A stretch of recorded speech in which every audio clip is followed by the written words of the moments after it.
Determination of cost. जब हमने अपनी इन्वेंट्री को बुक्स में रिकॉर्ड करना होता है तो उसकी कॉस्ट किस तरह से डिटरमिन की जाएगी, उसके लिए कुछ मेथड्स हैं, जिनमें एक मेथड है फाइफो मेथड।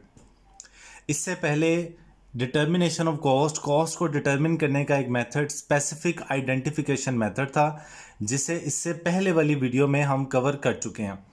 अब जो मेथड सबसे ज़्यादा यूज़ होते हैं उसमें वो दो मेथड हैं, जिनमें से पहला मेथड इस वीडियो में जो हम कवर करेंगे वो है फाइफो मेथड। फाइफो ये एब्रीवेशन है फर्स्ट इन फर्स्ट आउट का। F for first, I for in, F for first, O for out. FIFO method इसको बोलते हैं और इसका मतलब है फर्स्ट इन फर्स्ट आउट। ये मेथड जैसे नाम से बहुत क्लियर है, फर्स्ट इन जो पहले आएगा, फर्स्ट आउट वो पहले जाएगा। इसको हम कह सकते हैं आइटम्स और यूनिट्स परचेस्ड और मैन्युफैक्चर्ड।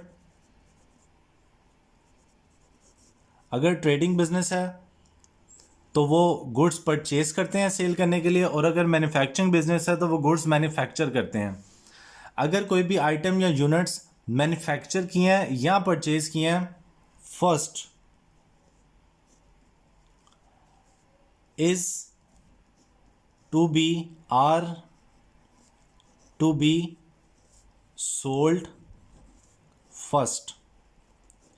कि जो यूनिट्स हम पहले परचेज करेंगे उनको पहले सेल किया जाएगा। बिल्कुल सादी सी सिंपल सी बात है कि अगर हम कोई बिजनेस कर रहे हैं किसी भी प्रोडक्ट का, तो अगर हम पेपर का बिजनेस कर रहे हैं तो जो पेपर हम पहले खरीदेंगे वो पेपर हम पहले सेल करेंगे। अगर हम इस मेथड पे चलते हैं तो ये फाइफो मेथड होगा। इसको मज़ीद एक्सप्लेन करने के लिए यहाँ पर आप एक एग्जांपल देखें कि अगर फॉर एग्जांपल मैं एक यूनिट परचेज करता हूँ 10 रुपये का, ठीक है, फिर मैं कुछ दिनों के बाद एक और यूनिट परचेज करता हूँ 15 रुपये का। इसी तरह कुछ दिन के बाद एक और यूनिट परचेज किया जाएगा 20 रुपीज़ का। तो पहले 10 रुपये का यूनिट परचेज किया, फिर 15 का, फिर 20 का, और फिर हमने यूनिट परचेज किया फॉर एग्जांपल 20 का ही, और उसके कुछ दिन बाद एक और यूनिट परचेज किया 25 का। तो अब हमारे पास जो टोटल यूनिट्स हैं सेल के लिए अवेलेबल वो ये तमाम यूनिट्स हैं। तो cost of goods available, cost of goods available for sale, कि सेल के लिए जो गुड्स अवेलेबल हैं उसकी कॉस्ट हम किस तरह से निकालेंगे। इन सबको हम ऐड कर लेंगे। 25 + 20 45 + 20 65 + 25 ये बन जाता है 90। तो हम कहेंगे वो कॉस्ट, उन गुड्स की कॉस्ट जो सेल के लिए अवेलेबल हैं वो 90 हैं। सॉरी जी, 90 यहाँ पर आएगा, ठीक है। अब फर्ज करते हैं कि हमने 3 यूनिट सेल करने हैं, ठीक है। तो टोटल हमारे पास कितने यूनिट्स हैं? 5 यूनिट्स हैं, और इसी तरतीब में हमने उनको परचेज किया। तो अगर हम फाइफो मेथड अप्लाई कर रहे हैं तो 3 यूनिट जो हमने सेल करने हैं वो इन पांचों में से ये जो पहले 3 यूनिट्स हैं ये सेल करेंगे हम। जो यूनिट्स पहले खरीदे हैं उनको पहले सेल किया जाएगा। ये 3 यूनिट्स सेल किए जाएंगे, ठीक है। और ये जो 2 यूनिट्स हैं ये हमारे पास एंडिंग में पड़े रहेंगे, ठीक है। तो फर्स्ट इन फर्स्ट आउट में जो यूनिट्स पहले खरीदे उनको पहले सेल किया, जो लास्ट में यूनिट्स हैं वो लास्ट में पड़े रहेंगे। तो अब अगर ये, क्योंकि हम कॉस्ट डिटरमिन कर रहे हैं, अगर हमने फाइंड करनी है कॉस्ट ऑफ गुड्स सोल्ड, कि जो गुड्स सेल किया उनकी कॉस्ट क्या है, तो ये जो पहले 3 यूनिट्स हैं इन तीनों को हम ऐड कर लें तो ये बनता है 45। तो कॉस्ट ऑफ गुड्स सोल्ड है 45, और cost of ending inventory, ending inventory की कॉस्ट क्या होगी? एंडिंग इन्वेंट्री की कॉस्ट, ये जो 2 यूनिट्स हमारे पास अवेलेबल हैं इनको हम एडअप कर लेंगे, एंडिंग इन्वेंट्री की कॉस्ट होगी 45, ठीक है। ये एग्जांपल सिर्फ आपको समझाई थी फाइफो मेथड के लिए कि फर्स्ट इन फर्स्ट आउट, कि जो यूनिट्स हमारे पास सेल के लिए अवेलेबल हैं उनमें जो हमने पहले परचेज किए हैं उनको पहले सेल किया जाएगा, ठीक है। और जो लास्ट में यूनिट्स बचे हैं वो हमारी एंडिंग इन्वेंट्री की कॉस्ट होगी, ठीक है। अब इस मेथड के कुछ एडवांटेजेस और डिसएडवांटेजेस देख लेते हैं। एडवांटेज इस मेथड का ये है कि closing inventory will be recorded at current cost price. आप ये देखें कि हमारे पास जो 5 यूनिट्स थे, उन 5 में से जो सबसे लास्ट में हमने खरीदे थे, हमारी एंडिंग इन्वेंट्री उस प्राइस पे थी। तो एंडिंग इन्वेंट्री इस मेथड में रिप्रेजेंट करती है जो करंट प्राइस में हमने यूनिट्स खरीदे हैं वो रिप्रेजेंट करती है। ये किस मेथड का एडवांटेज है कि जो हमारे पास एंडिंग इन्वेंट्री में कॉस्ट शो हो रही होगी वो लेटेस्ट कॉस्ट होगी हमारी इन्वेंट्री की, ठीक है। डिसएडवांटेज क्या है? डिसएडवांटेज इसका ये है कि current revenues are matched with oldest cost. अब देखें फॉर एग्जांपल ये हमने फर्स्ट मंथ में खरीदा, ये सेकंड में, ये थर्ड में, ये फोर्थ मंथ में, ये 5th मंथ में। लेकिन अगर सेल हमने किया है 5th मंथ में, तो आप देखें 5th मंथ की सेल को हम पहले 3 मंथ की कॉस्ट के साथ कंपेयर कर रहे हैं, जो कि हो सकता है हमारा प्रॉफिट ज़्यादा शो कर रहा हो, क्योंकि 5वें माह में कॉस्ट तो बढ़ चुकी है। आपको पता है प्राइसेस फ्लक्चुएट करती हैं, कॉस्ट बढ़ चुकी है, लेकिन हम अपने रेवेन्यू को पुरानी कॉस्ट के साथ कंपेयर करें, ये इस मेथड का एक डिसएडवांटेज है। The cost assign to inventories may not reflect the current price. तो वो यही कह रहे हैं कि जो हम इन्वेंट्रीज को कॉस्ट असाइन करते हैं वो बाज़ औक़ात करंट प्राइस को रिफ्लेक्ट नहीं करती, ठीक है। तो ये first in first out method था, ये इसकी प्रोसीजर था कि किस तरह से कॉस्ट ऑफ गुड्स और एंडिंग इन्वेंट्री निकलती है, और ये इसके एडवांटेजेस और डिसएडवांटेजेस थे। ओके, चलें जी, FIFO मेथड को समझने के लिए अब हम यहाँ पे एक एग्जांपल सॉल्व करते हैं। ये एग्जांपल सेम वही एग्जांपल है, सेम फिगर्स हैं जो स्पेसिफिक आइडेंटिफिकेशन मेथड में हमने यूज़ की थी। उसी एग्जांपल को अब हम FIFO मेथड की मदद से करेंगे। A business is involve in the following transaction during the month of January 2022 that affects it's inventory. ये कुछ ट्रांजेक्शन है। ओपनिंग इन्वेंट्री 1000 यूनिट्स की है, कॉस्ट है ₹1 पर यूनिट। परचेज किए हैं 6000 यूनिट्स कॉस्टिंग ₹1.5 पर यूनिट। फिर प्रोडक्शन के लिए इशू किए 2000 यूनिट्स। फिर परचेज किए 3500 यूनिट्स कॉस्टिंग 2 पर यूनिट, और फिर इशू किए प्रोडक्शन को 500 यूनिट्स, ठीक है जी। अब हम FIFO मेथड की मदद से ये दो कॉस्ट फाइंड करेंगे कि इसकी कॉस्ट ऑफ इशू क्या है, यानी कि जो यूनिट्स हमने इशू किए हैं उनकी कॉस्ट क्या है। यही अगर ट्रेडिंग बिजनेस होता तो इसको हम कॉस्ट ऑफ गुड्स सोल्ड कहते हैं, क्योंकि उसमें डायरेक्ट चीज़ें सेल की जाती हैं, तो जो चीज़ें हम इशू कर देते हैं वो असल में सोल्ड होती हैं, तो उसकी कॉस्ट को हम कॉस्ट ऑफ गुड्स सोल्ड कहते हैं। मैन्युफैक्चरिंग में क्योंकि पहले इशू की जाती हैं प्रोडक्शन के लिए, उसके बाद वो फिनिश गुड्स बनती हैं, तो इसलिए उसकी हम देखते हैं कि हमने जो गुड्स इशू किए हैं उसकी कॉस्ट क्या है। ये डिटर्मिनेशन हम कॉस्ट कर रहे हैं जो FIFO मेथड है। फिर हम देखेंगे जो एंडिंग इन्वेंट्री है उसकी कॉस्ट किस तरह से कैलकुलेट की जाएगी। अब यहाँ पे आप देख रहे हैं मैंने लिखा हुआ है पीरियोडिक मेथड। इन्वेंट्री रिकॉर्डिंग के दो मेथड थे, परपेचुअल मेथड और पीरियोडिक मेथड, जिसको हमने इस लेक्चर में कवर किया था। जो इन्वेंट्री की अकाउंटिंग है इसमें इन्वेंट्री सिस्टम है पीरियोडिक और परपेचुअल। डिटर्मिनेशन ऑफ कॉस्ट के 5 मेथड्स हैं और इन्वेंट्री वैल्यूएशन के ये 2 तरीक़ेकार हैं। ये सब हमने कवर करना है अपने इस पूरी प्लेलिस्ट के अंदर। अगर आपने ये वीडियो नहीं देखी तो ऊपर लिंक में मैं तमाम वीडियोस के लिंक आपके साथ शेयर कर दिया करूँगा प्रीवियस। तो अगर आपने वीडियो नहीं देखी तो पहले आप वो देख लें जिसमें आपको इंट्रोडक्शन बताया गया है, ठीक है। अब एक और पीरियोडिक मेथड में जब हमने पीरियोडिक मेथड की मदद से कॉस्ट ऑफ गुड्स सोल्ड निकालनी थी तो वो भी मेथड यहाँ पे डिस्कस किया था कि इस मेथड से करते हैं। तो ये मेथड इस्तेमाल तब करते हैं जब बहुत ज़्यादा सेल और परचेज हमने की हो, तो फिर एक ही दफ़ा हम इस मेथड से कॉस्ट ऑफ गुड्स सोल्ड निकालते हैं, ठीक है। तो ये लेक्चर में भी पीरियोडिक और परपेचुअल का डिफरेंस बताया गया था। आपको चाहिए कि पहले वो देख लें ताकि आपको ये मज़ीद बेहतर समझ आ सके। तो चलें, ये गुड्स क्योंकि 1-2 परचेज हैं, 1-2 इशू हैं, इस तरह से हम कॉस्ट ऑफ इशू देखें किस तरह से निकालेंगे।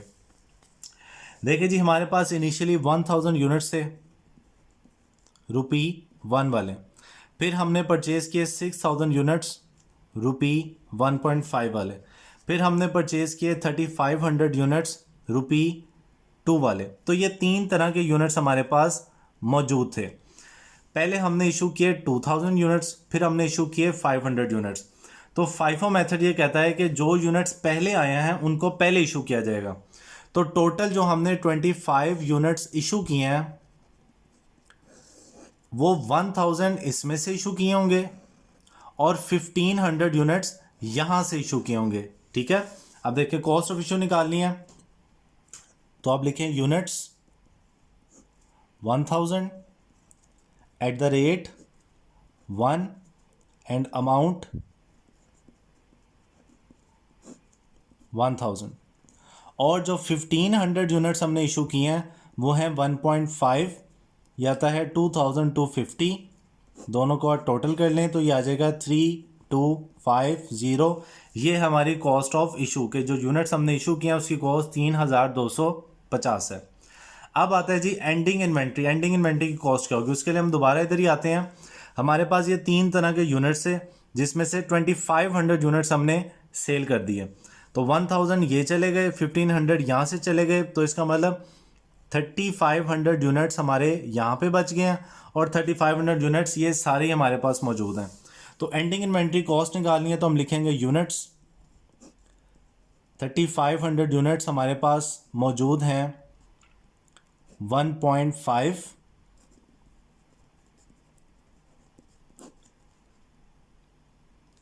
और 3500 यूनिट्स हमारे पास मौजूद हैं 2.0। तो 3500 मल्टीप्लाई 1.5 5250 और 3500 मल्टीप्लाई बाई 2 7000। ये ऐड कर लेंगे तो ये आ जाएगा 12,250।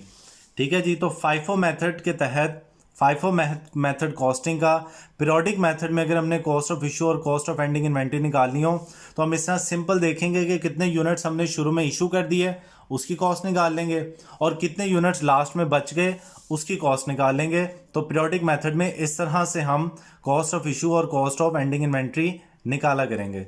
ओके जी। तो अब देखते हैं कि फाइफो मेथड अगर हो तो परपेचुअल मेथड में हम किस तरह से कॉस्ट ऑफ इशू और एंडिंग इन्वेंट्री निकाला करेंगे। तो परपेचुअल मेथड के टॉपिक में आपको बताया था कि इसमें कॉस्ट ऑफ इशू और एंडिंग इन्वेंट्री हमेशा एक स्टॉक लेजर कार्ड से बनती है। स्टॉक लेजर कार्ड में ये सारे कॉलम्स होते हैं जो हम प्रीवियसली डिस्कस ऑलरेडी कर चुके हैं। अब स्टॉक लेजर कार्ड है वही एग्जांपल हमारे सामने जिसमें सबसे पहले लिखा था कि जनवरी 1 को ओपनिंग यूनिट्स हैं 1000 रुपी 1 के साथ। तो यहाँ पे डेट लिखेंगे जनवरी 1, 1000 यूनिट्स रुपी 1 और अमाउंट है 1000। बैलेंस में लिखेंगे 1000 यूनिट्स हैं 1 और अमाउंट 1000 और ये लाइन लगा देंगे। ठीक है। उसके बाद जनवरी 7 को 6000 यूनिट्स परचेज किए हैं 1.5 के साथ। परपेचुअल में साथ साथ रिकॉर्डिंग होती है।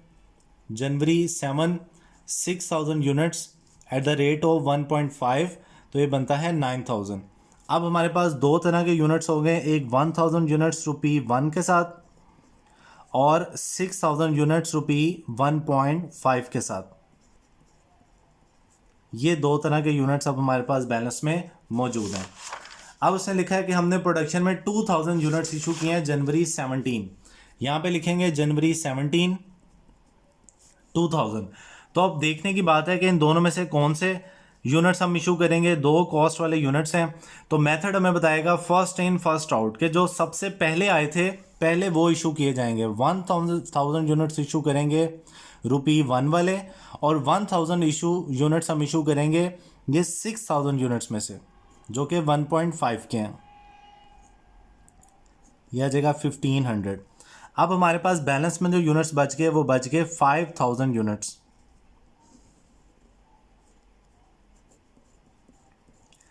ठीक है। फिर हमने जनवरी 24 को 3500 यूनिट्स मजीद परचेज किए रुपीस 2 वाले। 3500 यूनिट्स परचेज किए हैं at the rate of rupees 2, total amount 7000। अब हमारे पास फिर दो तरह के यूनिट्स हो गए 5000 यूनिट्स रुपी 1.5 और 3500 यूनिट्स रुपी 2। ये दो तरह के यूनिट्स अब मौजूद हैं हमारे पास। ठीक है।